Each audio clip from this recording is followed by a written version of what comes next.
వైష్ణవి నిన్న రాత్రి సమయం లోపల హత్య జరిగినటువంటి నేపథ్యం లోపల ప్రస్తుతం మనతో మాట్లాడడానికి సీఏ గారు ఉన్నారు. సార్ చెప్పండి. అసలే వాళ్ళ తల్లిదండ్రులు ఏమని ఫిర్యాదు చేశారు? అసలు ఏంటిది కేసు?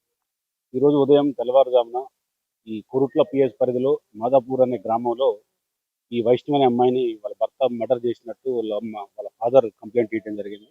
అమ్మాయిని డౌరీ హెరాస్మెంట్ కింద అమ్మాయిని ఇబ్బంది పెట్టి అమ్మాయిని చంపివేసినట్టుగా కంప్లైంట్ ఇవ్వడం జరిగింది. అలాగనే డౌరీ డెత్ కింద కేసు నమోదు చేసుకుని డిఎస్పీ గారు యొక్క కేసుని ఇన్వెస్టిగేషన్ చేస్తున్నారు. అంటే వాళ్ళు చెప్తున్న దాని ప్రకారం హరిబాబు మీ ఆధీనం లోపలనే ఉన్నాడు. ఉదయం ఇంట్లో నుంచి బయటకు వెళ్ళొచ్చి నేరుగా పోలీస్ స్టేషన్కి వచ్చి లొంగిపోయాడు అంటున్నారు. నిజమేనా అంటారా? ఇంకా లేదండి, అమ్మాయిని మర్డర్ హత్య చేసిన తర్వాత అతను పరారీలో ఉన్నాడు. అతని కోసం కొన్ని ప్రత్యేక బృందాలు ఏర్పాటు చేయడం జరిగింది. సాధ్యమైన తొందరగా పట్టుకొని అతన్ని కోర్టులో ప్రొడ్యూస్ చేస్తారు. ఇప్పుడు వైష్ణవ్ సంబంధించినటువంటి వారు హరిబాబుతో పాటుగా వాళ్ళ తల్లిదండ్రుల మీద కూడా ఆరోపణలు చేస్తున్నారు. అంటే డౌరీ కేసు చాలా రోజుల నుంచి కూడా వరకట్నం అడుగుతున్నారు అన్నారు. అది ఫిర్యాదు లోపల పేర్కొన్నారు. అది విచారణలో తేలిన తర్వాత వాళ్ళ మీద కూడా చట్ట ప్రకారం చర్యలు తీసుకోవడం జరుగుతుంది.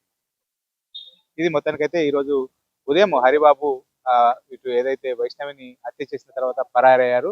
దానికి సంబంధించి వాళ్ళ ఫిర్యాదు మేరకు కేసు నమోదు చేశాము. వరకట్నము కేసు కింద వాళ్ళు కంప్లైంట్ ఇవ్వడం జరిగిందని చెప్పి అయితే దీనికి సంబంధించినటువంటి విచారణ జరుగుతున్నటువంటి డిఎస్పీ గారి ఆధ్వర్యంలో కూడా జరుగుతున్నది. నిందితుడికి త్వరలోనే పట్టుకుంటామని చెప్పి అయితే సిఐ చెప్తున్నటువంటి పరిస్థితి కనబడుతుంది. కెమెరా పర్సన్ అనితో శ్రీనివాస్, బిగ్ టీవీ, కొరుట్ల.